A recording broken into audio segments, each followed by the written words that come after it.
Good morning, students. The topic of discussion today will be on health education.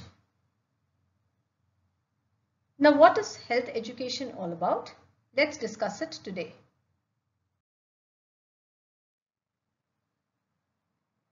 At the end of this class, you will all be able to define health education, illustrate the ladder of learning. You would be able to enumerate and discuss the 10 principles of health education, discuss the methods of health education. You would be able to mention the types and barriers of communication, mention the contents of health education. You would be able to differentiate between health education and propaganda. Finally, you would be able to explain the approaches to public health. Now, what is health education all about? What is education? Education is nothing but information. So when a patient first walks in to meet you, you would identify, diagnose what are his oral health conditions, and you would plan a treatment protocol for him. You cannot just start the treatment directly. You need to inform him. Yes, right? You need to inform him. You need to explain. You need to explain, describe, give him options to select among the treatment options given to him. So just information is not going to help. You need to even motivate the patient. What do you mean by motivation? Motivation is something which awakens the desire to learn. Now all of us would want to do something, but we are not really pushed into it, right? So we need a push. So that is what is called as motivation, helping someone do it. So health education is a process that informs as well as motivates. So information and motivation goes hand in hand in health education, which helps people to adopt and maintain healthy practices and lifestyles along with environmental changes. So without environmental changes, you cannot meet this goal. Okay. So health education is a process that informs, motivates, and helps people to adopt and maintain healthy practices and lifestyles, advocates environmental changes as needed to facilitate this goal, and conducts professional training and research to the same end. This is a commonly asked definition in your Viva. Okay, define health education. So I hope you understood what is health education. It is a process that informs, motivates, and helps people to adopt healthy lifestyles and practices along with environmental changes to facilitate this goal. Okay, so that was about education. Now here we can see ladder of learning. Now what is this ladder of learning?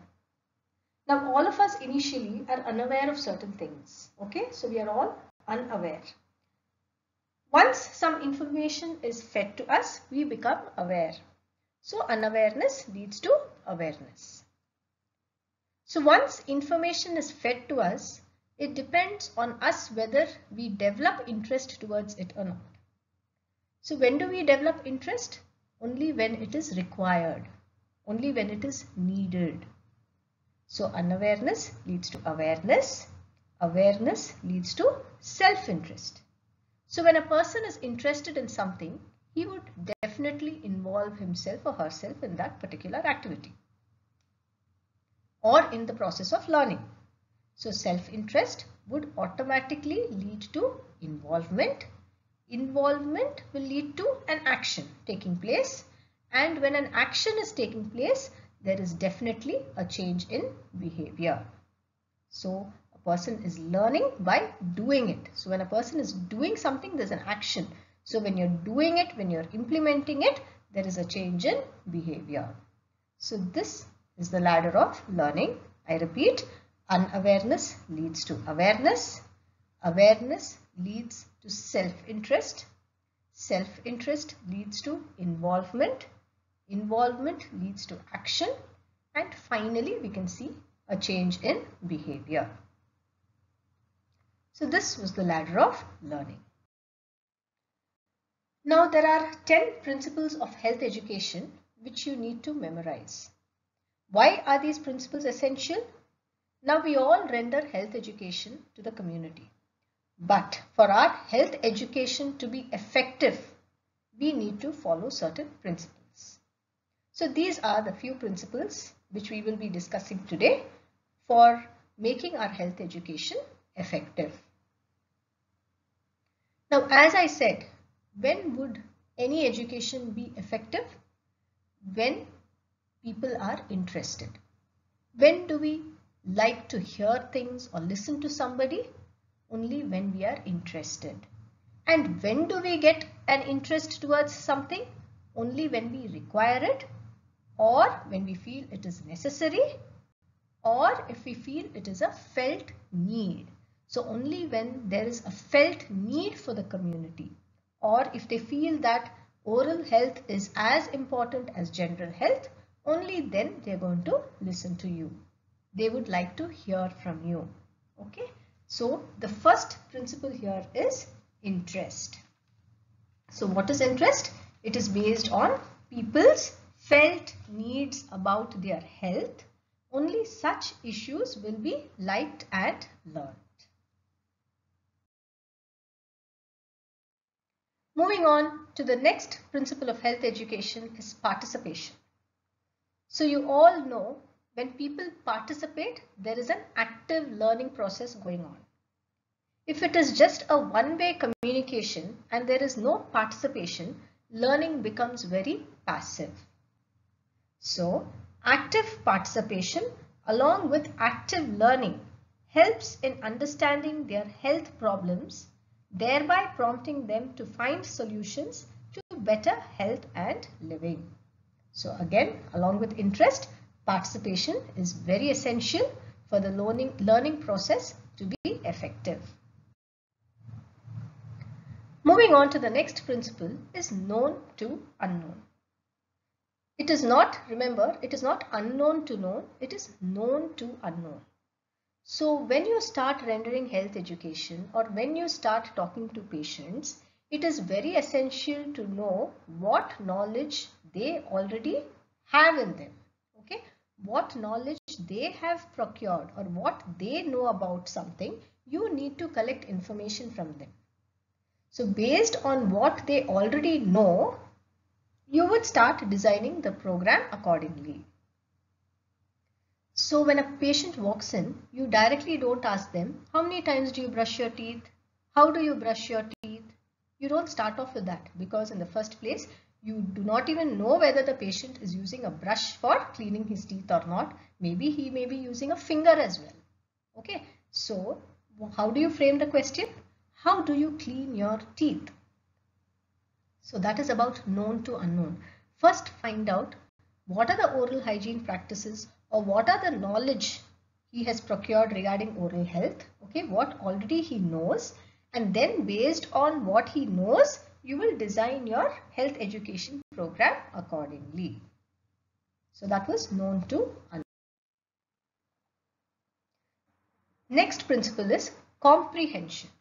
This is a very simple term you all are familiar with, I'm sure. Comprehension means understanding. It should be simple to understand. So whatever health education you are rendering, it should be simple to understand. Okay, it should be simple to understand. Technical words should be avoided. What do you mean by technical words? Now, in case you want to talk about dental caries, you don't say dental caries, you say tooth decay for the patient to understand. If you want to say gingivitis, don't say gingivitis. You have to use the term gums. So layman terms should be used for a better understanding among the patients. It will be good if local languages can be used for your communication. So health educator should educate in local languages and should be simple to understand. Technical words should be avoided. The next principle here is motivation. This is a common term which we use in our day-to-day lives. Motivation. All of us want to achieve our goals. All of us have desire to learn, but we lack that push towards reaching the goal. So, awakening the desire to learn is known as motivation. So education itself is not enough. You need motivation as well. So just having information is not enough. We require motivation too to reach our goals. So education and motivation goes hand in hand. So awakening the desire to learn is known as motivation. The next principle is reinforcement. Now what is this reinforcement? Reinforcement means repetition. So we have to keep reminding people to do something. Only then the work happens. So reinforcement is repeated reminders. And how do you remind them? Either by positive reinforcement in the form of praises or by negative reinforcement by punishments. So that was about reinforcement. The next principle of health education is learning by doing. We all know that we learn better by doing things. Just by seeing or hearing is not going to be effective. Things are going to be effective or things are going to work out only by doing. So learning by doing is more effective than spoken words or heard words. Next we have here is good human relations. So why is this important? The relationship between the educator, that is we the dentists, and the participants, that is the patients, should be trustworthy. So the relationship between the health educator and the participant should be trustworthy. Only then the information gains its importance. So the patient should feel that whatever he is revealing will be kept confidential. So the information what the patient is sharing will be kept confidential. So he should gain that trust. Only then our information gains its importance. The next principle here is leaders. Now for example, I want to conduct some health education or health awareness, oral health awareness among the villagers in a particular village. Okay, so I want to educate that particular community. I just cannot barge in and start educating the people because whatever information I'm feeding, it's not going to gain any importance. Okay, so the best thing is, the first thing to do is identify leaders of a community. Okay, we need to identify leaders of that particular community. For example, village panchayat head. Why are they important? Because they help as agents of change. They can act as agents of change in convincing the people to get involved in all the stages of planning and evaluation of health education programs. So to get people involved, we need to identify leaders of a community who may act as agents of change in convincing the people. Again, only then our information gains its importance. The last principle is soil, seed and sower. You can see the pictures there, soil, seed and sower. So who is the soil here? Soil is our patients or the community whom we are educating. Seed is our information or our health education. And sower is health educator or the dentists.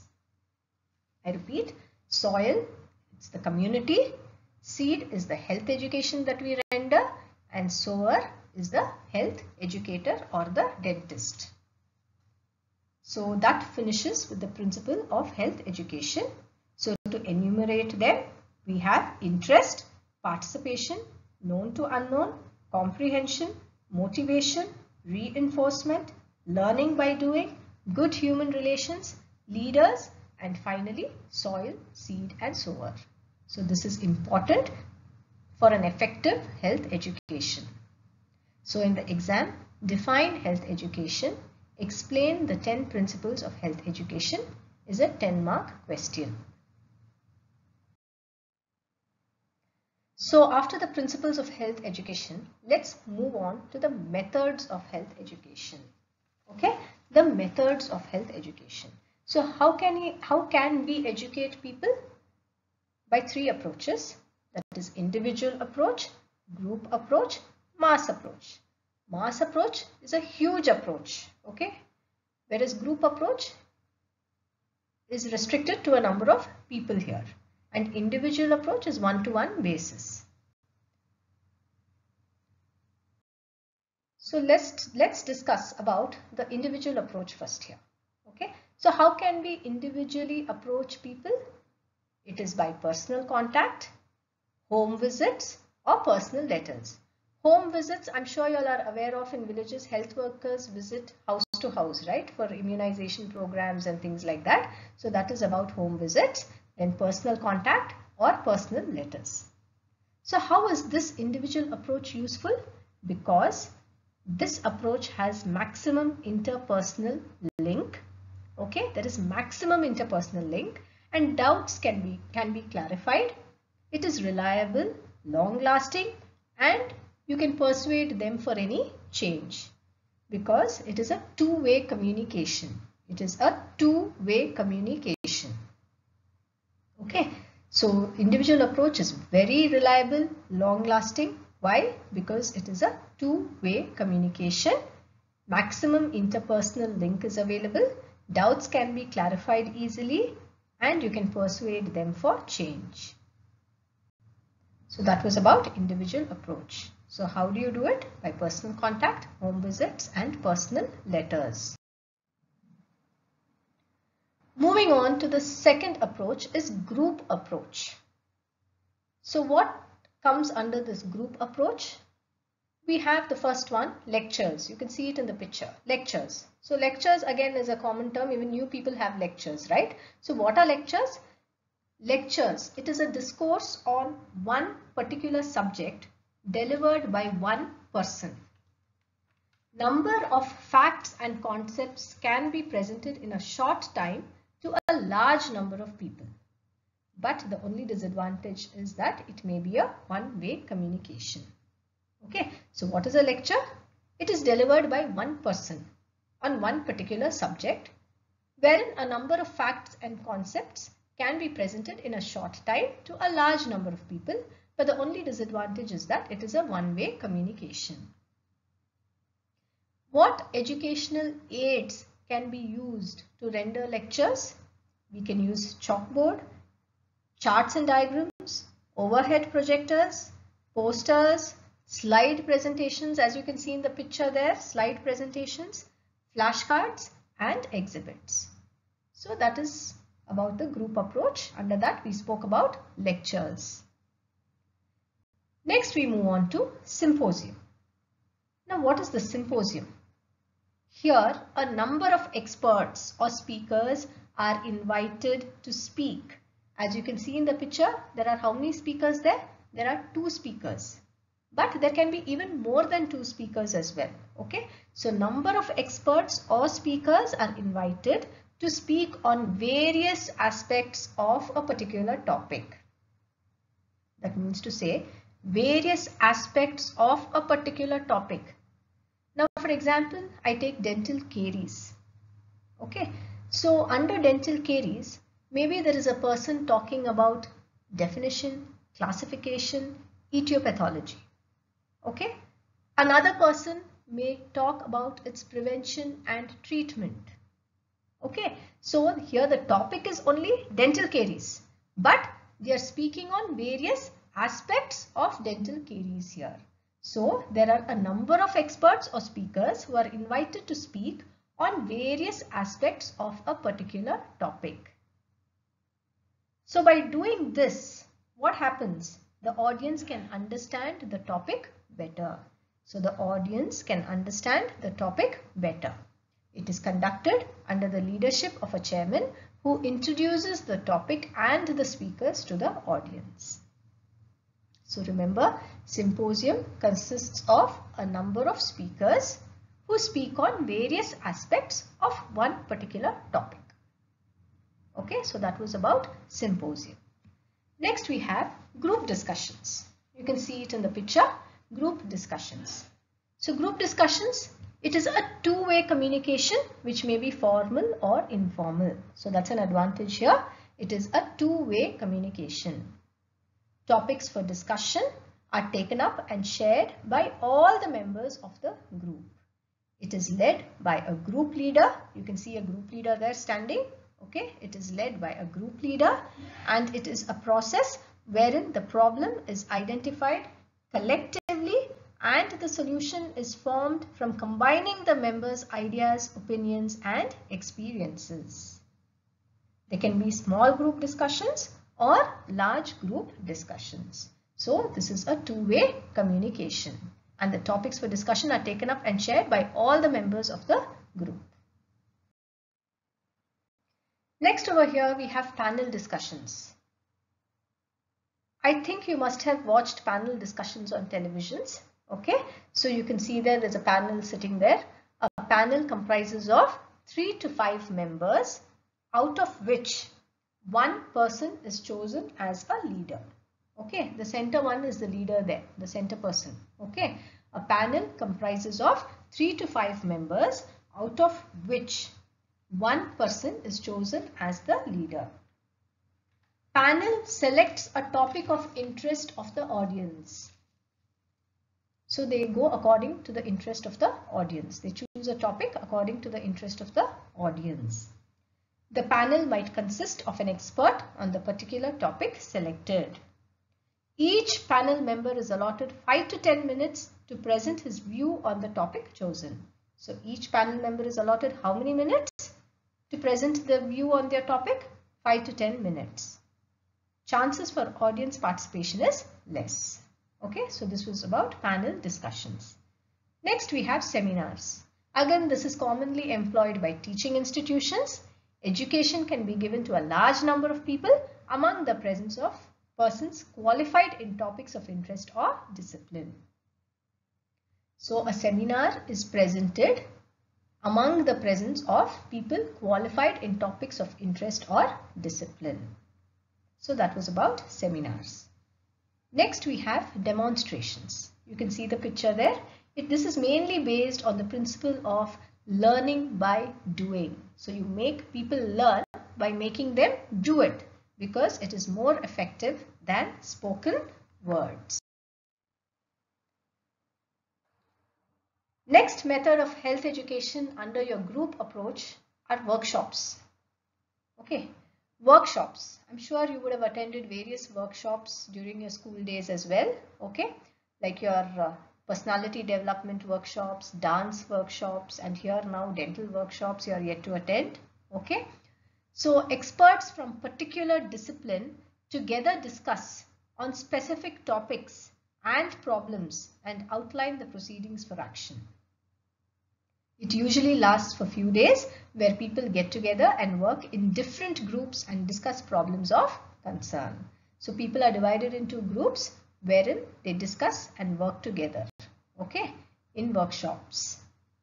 It is advantageous for people with previous experience on particular topics and for institutions and departments. So that was about workshops. Lastly, we have role play or socio-dramas. Role play or socio-dramas. I'm sure you would have come across street plays. Okay, street plays. This is nothing but your street plays. Now what is this? It is a form of demonstration where real life situations are enacted out without any artificial ingredients. Okay, so it is a real life situations wherein they enact out real life situations without any artificial ingredients. And this is popular among school children. So in Viva, the examiner may ask you, which method of health education is popular among school children? Then you'll have to reply it as role play or socio-dramas. So this is the most effective method of health education among school children. What is it? Role play or socio-dramas. So what is the advantage of this? People can understand better when they visualize the situations, and it produces a lasting impression in their minds. Okay, so people can visualize the situations better in case of role play or socio-dramas. That is why it is popular among the school children. So we finished with the group approach now. Okay, we finished with individual approach. Next we finished with group approach. So what comes under group approach? We had lectures, symposium, group discussions, panel discussions, workshops, seminars, demonstrations, role play or socio-dramas. So as of now, under the methods of health education, we discussed about individual approach and group approach. So under individual approach, I hope you remember, it was home visits, personal contact and personal letters. Now moving on to the last approach is mass approach. Okay, mass approach. So you know the mass media is used in communication. It's very common. It's television, radio, newspaper, press. Okay, so what is the advantage of using a television under the mass approach? It covers a large number of people in large areas or communities. Health education can be provided along with entertainment. So you can provide education along with entertainment. So that is the advantage of a television. But what is the disadvantage? High cost, not accessible by all people, and it is a one-way communication. So you know that group approach is a two-way communication. Whereas here under the mass approach, television is a one-way communication. And it's not accessible by all the socio-economic status people. Next, moving on to radio. This is a cheaper media and accessible to people of all socio-economic status. But here, the local language has to be considered. Moving on to newspaper. This is of course easily accessible by the community and are available in local languages, but not useful in illiterate people. So this was very simple, isn't it? Television, radio, paper. Next we have health exhibitions or health museum. Okay, so health exhibitions can be conducted during some fairs and festivals by putting up some stalls there in one particular area or geographic region. I'm sure you've observed few health related stalls in an exhibition. Okay, this attracts a large number of people. Why? Because of the models and exhibits exhibited over there. It's very attractive. So people can come across new ideas in health matters which they have not heard otherwise. Okay, so that was about health exhibitions. Next we have posters. Now posters are commonly displayed, if you've noticed, in railway stations, bus stations and public transport. But what happens is that the public quickly reaches saturation point with posters because of their universal use for advertising purposes. So what happens? Everywhere posters are displayed. So the public reaches a saturation point with posters. And many ideas are put into a single poster. So that is not correct. So what you have to do? Only one single idea should be conveyed in a poster at one time to make it effective. Okay. So in a poster, how do you make a poster? Only one single idea should be conveyed in a poster at one time. Finally, the last mass media is health magazines. This of course is useful only for literate people. As you all know, the health topics should not confuse the public with too many scientific terms, but at the same time, it should be accurate as well.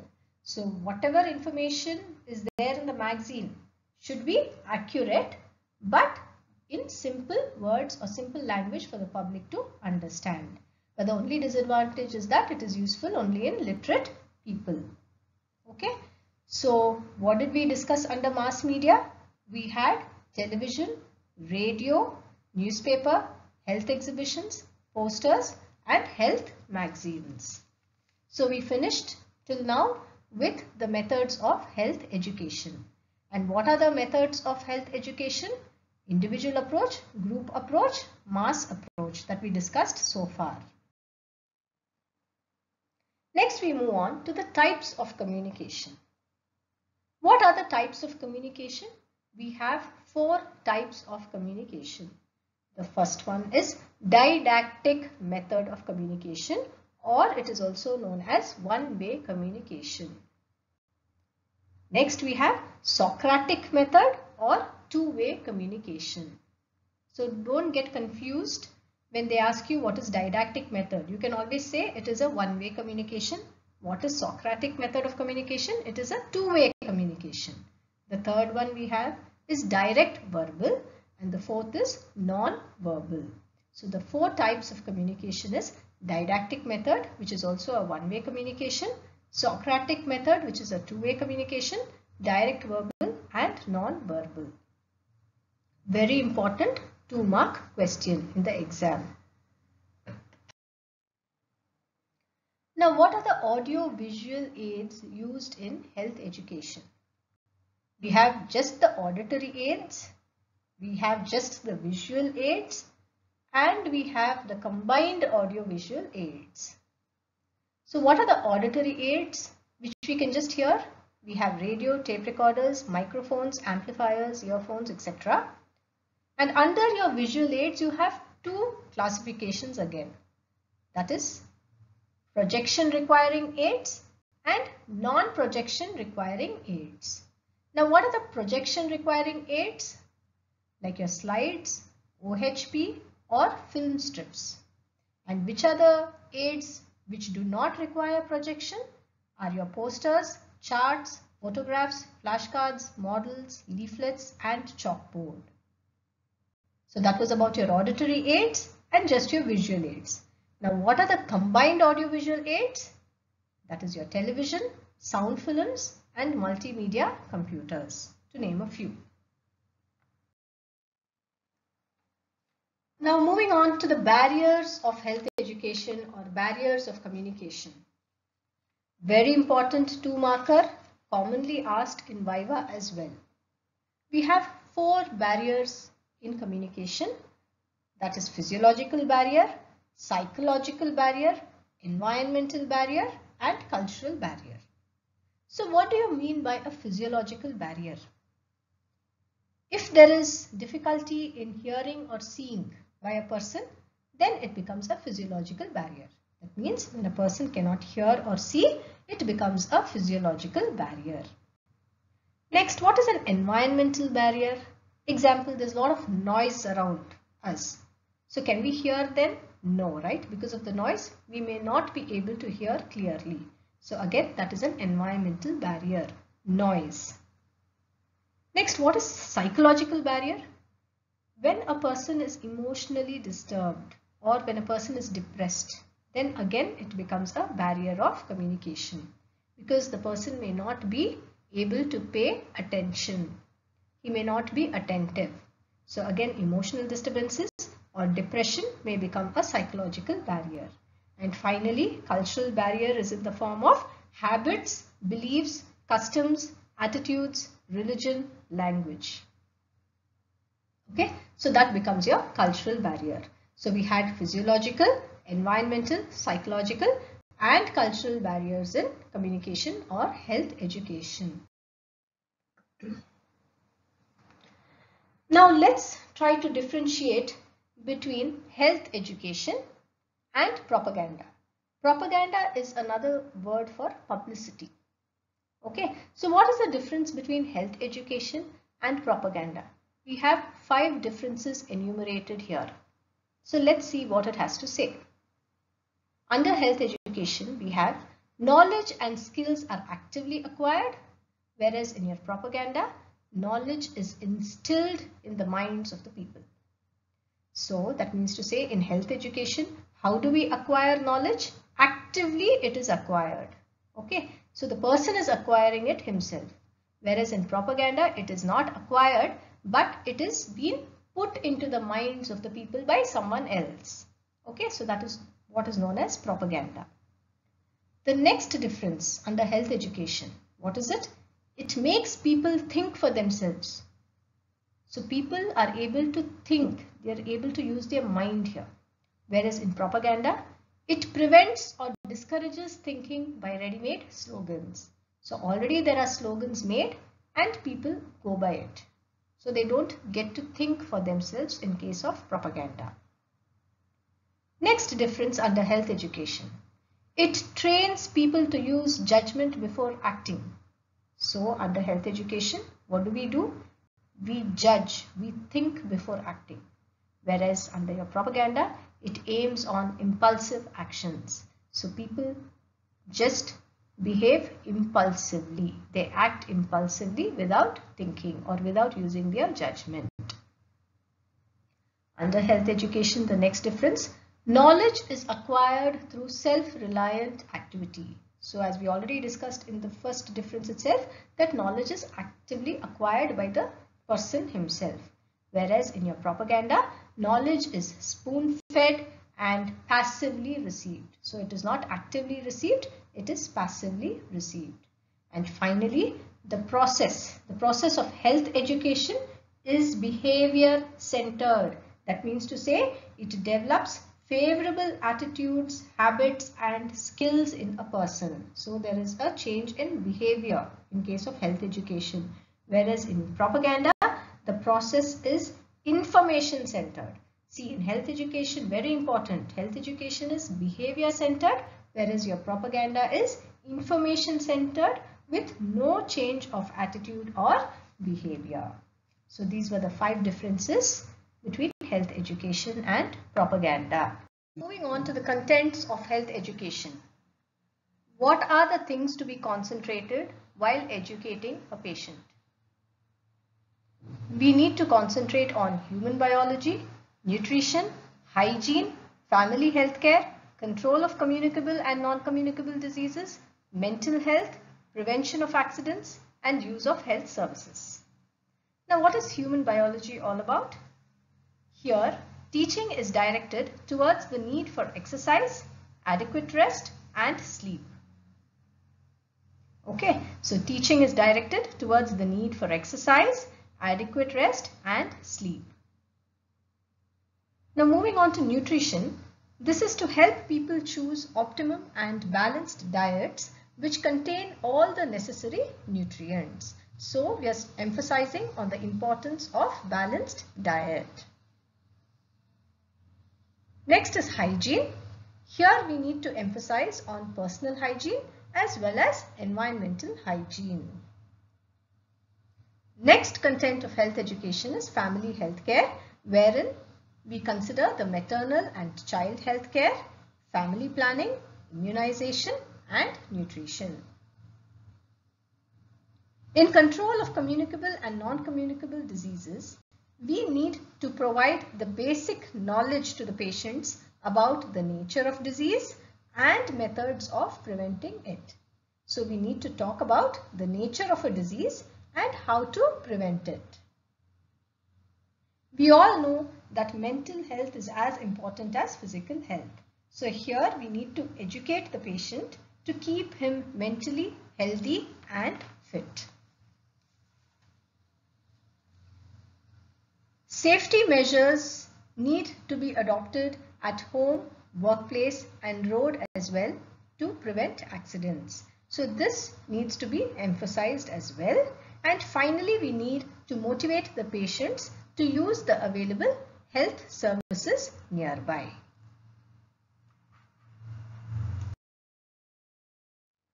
Next, we have models of oral health education. This is not that important, but in case they ask you, you can just enumerate these models, nothing to elaborate much.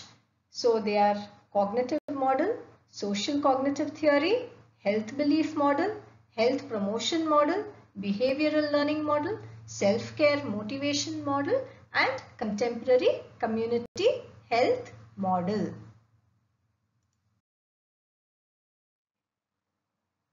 Yes, moving on to the approaches to public health. It is an important 5-mark question. We have 4 approaches to public health. Okay, the first one is regulatory approach, second service approach, third is health education approach, and fourth is primary healthcare approach. Now, what is this regulatory approach? Now, all of us are not going to follow rules and regulations. Yes or no? Yes, we are not going to follow it that easily. So what did the government do? The government promulgates acts in the interest of the public for us to follow it. Okay, so the ruling government promulgates acts in the interest of the public designed to change the unhealthy behavior. So to change the unhealthy behavior among the citizens, what does the government do? They bring out new acts, okay, or rules in the interest of the public. For example, we have legislation for safety belts, right? While driving, legislation for safety belts. So that is an example. Next we have service approach. What is this service approach? This aims at providing all the required health services with the hope that these services are utilized. Now we have various dental camps happening. Not only dental camps, there are many awareness programs created and free services available everywhere, right? The government has set up so many things. But here, this aims at providing all the required health services with the hope that these services are utilized. So the people should feel that it is a felt need and they should go and utilize it. If they do not utilize it, again it is a failure. Next we have health education approach. This approach is very time consuming and long lasting. Okay, so the health education approach is the best one, but it is time consuming but long lasting. Okay, so though it is time consuming, it is long lasting because it acts at your cognitive, affective and psychomotor level to change one's behavior. Okay, so health education approach is the most important approach, which is long lasting, though time consuming. Last approach is primary health care approach. This is a holistic concept wherein they involve the community at all the stages of planning and evaluation. So what is this primary healthcare approach? It is nothing but you are involving the community at all the stages of planning and evaluation. Okay, so these were the four approaches: regulatory approach, service approach, health education approach, primary healthcare approach. You can write it in your own words. Lastly, we have these educational theories. Again, not that important, but just to enumerate them, we have behavioral theory, social learning theory, cognitive theory, humanist theory, developmental theory, and critical theory. Now, what is this behavioral theory? Here in behavioral theory, the focus is to change behavior by means of reinforcement or punishment. So behavioral theory focuses to change one's behavior. Next we have social learning theory. This aims at changing beliefs and expectations by providing information. So here you're providing information in order to change people's beliefs and expectations. Third is cognitive theory. This believes in changing the thinking pattern and providing information, thereby changing learners' behavior. So in cognitive theory, you are trying to change the thinking pattern of an individual. Moving on to humanist theory. This emphasizes the influence of feelings, emotions, and personal relationships on behavior. So in humanist theory, what are you trying to emphasize on? The influence of feelings, emotions, and personal relationships on behavior. Next, we have developmental theory. As we all know, learning occurs differently in each stage of development. So the health education, what you render to a child and to an adult should definitely differ. You have to customize your health education program for a child as well as for an adult accordingly. Why? Because learning occurs differently in each stage of development. Finally, moving on to critical theory. What is critical theory? This facilitates open inquiry. By being critical, what are you doing? It facilitates open inquiry, leading to increase in the depth of knowledge. So when you're asking more questions, your doubts are getting clarified. So this facilitates open inquiry, leading to increase in the depth of knowledge. So by asking questions, you understand things better. So that was about the educational theories. And what are they? Behavioral theory, social learning theory, cognitive theory, humanist theory, developmental theory and critical theory. So finally, we come to an end of the session that completes the chapter on health education. Okay, the most important expected questions from this chapter is, as I told you, define health education, explain the 10 principles of health education. Very important essay question. What are the methods of health education? Again, can come as an essay question. That individual approach, group approach and mass approach you need to explain. What are the barriers and types of communication? Can come as a 2-mark question. What are the contents of health education? Can be expected as a 5-mark question. Hope all of you all have understood this. Thank you.